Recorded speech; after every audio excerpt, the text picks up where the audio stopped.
Hey, and welcome to Thirsty Thursday, our 4 p.m. Report Aftershow, and sort of our roundup of the week's marketing gossip. It's not really hard news. What is it, Will? It's not hard news. We're not giving you those hard news stories.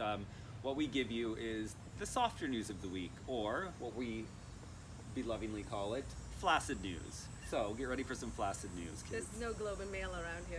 Yeah. Yeah, so we like to start this off usually talking a little about the podcast of the week that we've recorded. This week it was Will and I, and we were talking about one of our key sort of tools that we use. It was probably a closely guarded secret with many agencies in the past where they sort of did the service for you of making this happen, but we're like, you know what, everyone should be doing this at this point, especially if you have key pieces of infrastructure. If you're making a podcast or a video series, how do you then take that and then create multiple pieces of content out of it so that it's available for people in various formats, and you're getting props because you're a creator of some substance. So we walked you through the whole of that in this week's episode. We also have a shorter clip of it in which we're just going through the main points of it in about 90 seconds. So if you're the micro content kind of person, you can have a little look at that. I see right there, that was what we did. Our podcast was the anchor, so we pulled out a little shorter piece of audio. We write a blog. We do social posts. That's the whole idea of the anchor. Pull from what you have. Don't bother recreating. It also really helps set you up for some SEO magic because you're talking about all those the keywords around that subject. Also, you've got a hub of information, therefore you can call yourself a credible expert on that topic as well when you have all these pieces of content that you can collect together. So many reasons why you should do the anchor. Listen to the podcast and let us know what you think about that.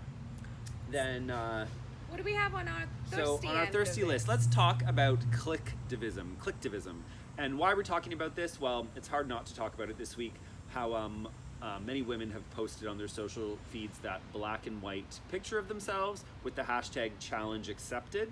So you've probably seen a lot of different opinions on this, but let's first talk about Clicktivism. Clicktivism basically means you jump on a trend, jump on a hashtag. It's not like you mean well, but there's nothing to back it up, right? You either haven't researched what the cause is, or you've just put the picture of yourself with accepted or challenge accepted, and you didn't use that space below your picture to do anything more, to direct people to a certain organization, direct people to a link, say what you are going to be doing. Are you donating something? Sadly, the reason a lot of the black and white photos got criticism was it really was just like a beautiful Instagram beauty pageant of lovely black and white pictures of very lovely white women. Yeah, and I mean, there's nothing wrong with that. Is that probably picking up the feed a tiny bit for that day? Yes, but what is the grander purpose, right? Like, really ask yourself, what is the point of this? And you had an example, Will, of Jennifer Aniston, who you thought had done it. Yeah, I was reading a New York Times article about it, and it's actually the origins of this challenge are a bit murky. I can see why it got criticism. You nominate a friend and they get to post a really nice black and white photo of themselves, and many people just said challenge accepted, I support women or something. Jennifer Aniston did the picture, and it was a great picture, by the way. It really was. And she wrote, I really don't know what this challenge accepted thing's all about. However, while I have you here, I'd like to make sure that everybody goes and votes for people who will vote and institute changes to make the lives of women better. So she used that captioning space below her photo to do a call to action of sorts, right? And I've seen other people doing that too. Go to this charity to donate. Support these groups. Sadly, a lot of people, I'm sure, couldn't even tell you where the challenge came from. Only just took the picture. And those are the people that, are now getting defensive when they're reading articles like that New York Times article, or people are calling them out. And Susan, you had a great simple explanation. It's almost like the journey of the thirst when it comes to jumping on a trend or jumping on a cause. Yeah, I think pretty much this is not the first challenge that's come around in this way where like, wait, what? I don't know exactly why we're doing this, but everyone sort of jumps on it. So if we had to go with this like a thirst like a bar of incremental interest in something, I'd say the first is obviously someone coming up with something like this. Like in this case, it was a little bit murky what the origins of it are, but there's been things like this for years, whether it's the ALS Ice Bucket Challenge or whatever it is. So first it starts, somebody puts out an idea, usually like a large name of some type. And then the second level is when everyone's like, okay, I think this is cool. I think I want to get involved. I have a great picture of myself in black and white, and I can use that legitimately right now. So that's the second level. And then comes the third level where everyone sort of takes a bash at you. So everyone who didn't post the black and white picture of themselves are like, ha ha ha, you jumper on bandwagons. Yeah. You know, you're an idiot and here's why kind of thing. It's the thirsty trolling that happens. It's the day after the thirsty selfie is the thirsty trolls. The thirsty trolls. And then comes, you know, maybe 2 days after will be somebody who's like, anyone who cares about this cause is a complete idiot. You know, whether you're in favor of it or you're against it, you're a fool. And that's, you know, that's kind of how it goes. So with most of these things, embrace it, don't embrace it. To us, I think when there's an activism idea, there needs to be real change, right? And if not, it's just clicktivism. People are shining a spotlight on brands, on influencers, on people who they can see through them. It's like, this is tokenism. You're just doing it to have something in your feed and show you support a cause. But I know that behind that beautiful photo, what else have you done for this cause? What else are you saying about this cause? The same with the black square. Again, make a decision from you as a brand. Does this speak to you and your values? If so, you've got to do more than just put up a picture of a black person on your website. You've got to do more than just post a beautiful picture of yourself on your feed with a hashtag. That is clicktivism, and that's what you're going to get called out. People are looking to troll people for that. Yep, that's 100% true. So the second of the things that we wanted to spotlight today was people's shopping habits.